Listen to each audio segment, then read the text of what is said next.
నీకు సత్యం తెలుసా? సత్యాన్ని తెలుసుకున్నావా? ఒకవేళ తెలుసుకోకపోతే ఈ యొక్క వాక్యం నీకోసమే సహోదరుడా, సహోదరి. ఎందుకంటే సత్యంని నేను తెలుసుకున్నాను కదా. కాబట్టి మీరు కూడా సత్యాన్ని తెలుసుకుంటే మీ జీవితంలో పరలోకాన్ని చేరుకునే భాగ్యం అనేది కలుగుతుంది. ఎందుకంటే సత్యము నిన్ను స్వతంత్రులుగా చేస్తుంది. సత్యం నిన్ను పవిత్రులుగా చేస్తుంది. సత్యం నిన్ను సర్వ సత్యంలోనికి నడిపిస్తుంది. ఇంతకీ సత్యమేంటో చెప్పమంటారా? సత్యమేంటో కాదు, సత్యము యేసయ్యే. ఆయన వాక్యం చెప్తుంది కదా, నేనే సత్యము. దేవుడే చెప్తున్నారు, నేనే సత్యము. ఆయన వాక్యమే సత్యము. బైబిల్లో ఒక మాట ఉంటుంది, ఏమని ఉంటుందంటే, ఆయన వాక్యమే సత్యము, సత్యము నిన్ను పవిత్రులుగా చేయును. ఎందుకంటే వాక్యము, the word of God will sanctify us. ఆయన వాక్యము మనల్ని పవిత్రులుగా చేయును.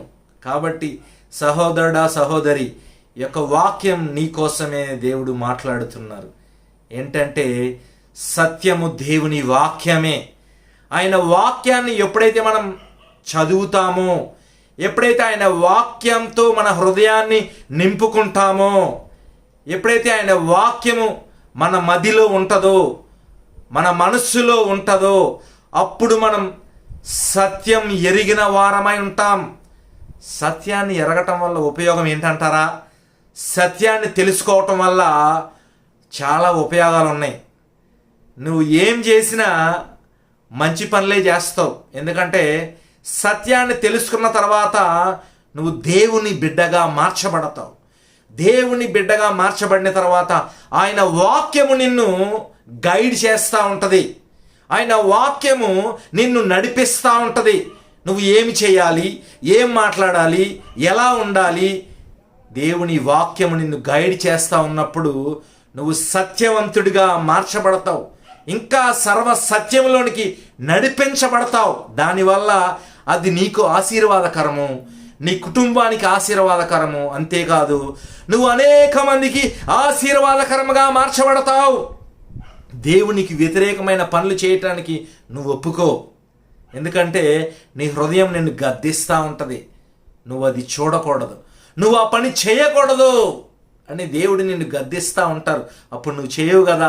ఎందుకంటే నీకు సత్యం తెలుసు, నీకు మార్గం తెలుసు, నీకు జీవం తెలుసు.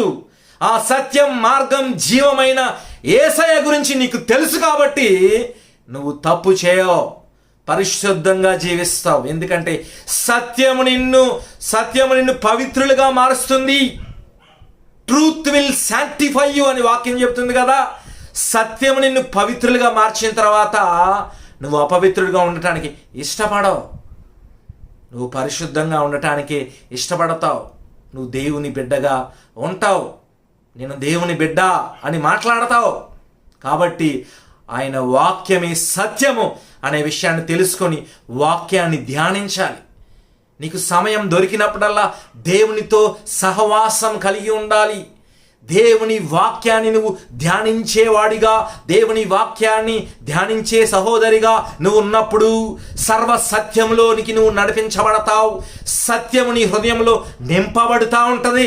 కాబట్టి నువ్వు ఉన్నతమైన స్థానంలోనికి వెళతావు. ఎక్కడున్నా నువ్వు స్థిరముగా ఉంటావు, నువ్వు తొలగిపోవు. నీ మీద అనేక మంది లేనిపోయి కల్పించిన నువ్వు స్థిరముగా కదలచబడకుండా ఉంటావు. ఎందుకంటే నీకు సహాయము దేవుని యొద్ద నుంచి వస్తుంది. ఎందుకంటే నువ్వు సత్యం మీద నిలబడ్డావు కాబట్టి. దేవునికి స్తోత్రం, దేవుని నామానికి మహిమ కలుగును గాక. సత్యం దేవుడే. ఆయన మీద విశ్వాసం ఉంచి ఆయనతో కలిసి మనం బ్రతికినప్పుడు దేవుడు మనల్ని దీవిస్తారు. అనేక మందికి దీవెనకరంగా మనం మార్చబడతాం. దేవునికి స్తోత్రం. దేవుడి యొక్క వాక్యం మన హృదయాల్లో ఫలింపజేసి మనల్ని ఆశీర్వదించునుగాక. ఆమెన్.